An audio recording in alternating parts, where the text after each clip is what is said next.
You've probably seen baking soda recommended everywhere as a garden cure-all, especially for plant fungus. But does it really work?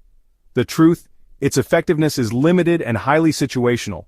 Used wrong, it can even harm your plants. Today, I'll show you when baking soda can actually help, and when it's just a waste of time. We tested it on powdery mildew and the results were mostly disappointing. But there are a few specific cases where it's useful, especially for prevention and cleaning. Let's break down the science, the right recipes, and the critical mistakes to avoid so you can make smart choices for your garden.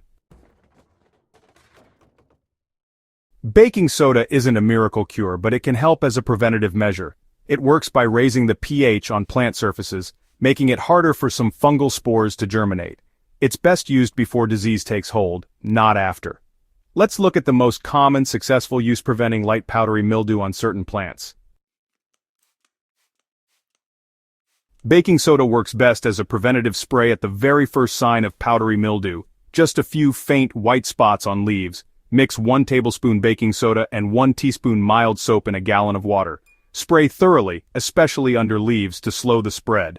Reapply every 7-10 days and after rain. Remember, it won't cure advanced infections. Use it early and only on susceptible crops like squash, cucumbers, or zinnias. Where baking soda really shines is cleaning. Make a paste with water to scrub tools, pots, and trays, removing grime and helping prevent disease spread. Rinse with a baking soda solution to alter surface pH and discourage lingering spores. This is especially useful before reusing seed trays or pots. Clean tools mean healthier plants. For minor fungus gnat problems in potted plants, a very light dusting of baking soda on the soil surface can help deter egg laying. Use sparingly. Too much can harm your plant by raising soil pH. This is a temporary fix, best combined with letting soil dry out and using sticky traps. Don't rely on it as a long-term solution. Now, when is baking soda a waste of time or even harmful? It's not a cure-all, and using it on serious plant diseases can delay real treatment and cost you your plants. For many garden problems, it's simply not strong enough. Let's look at where you should skip the baking soda entirely. If your plant is already covered in mildew or blight, baking soda won't help. The infection is deep in the tissue, surface sprays can't reach it. Instead, prune off affected leaves, improve airflow, and use a proven organic fungicide like neem oil or copper. Dispose of disease material far from your garden. Prevention is key, but for established disease you need stronger solutions. Don't waste time with baking soda here. Baking soda does nothing for soil-borne diseases like root rot or wilt. These pathogens attack from below, and spraying leaves or soil won't help. Drenching soil with baking soda can harm beneficial microbes and your plants.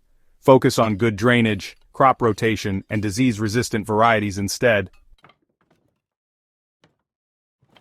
The myth that baking soda is a universal garden fix is just that, a myth.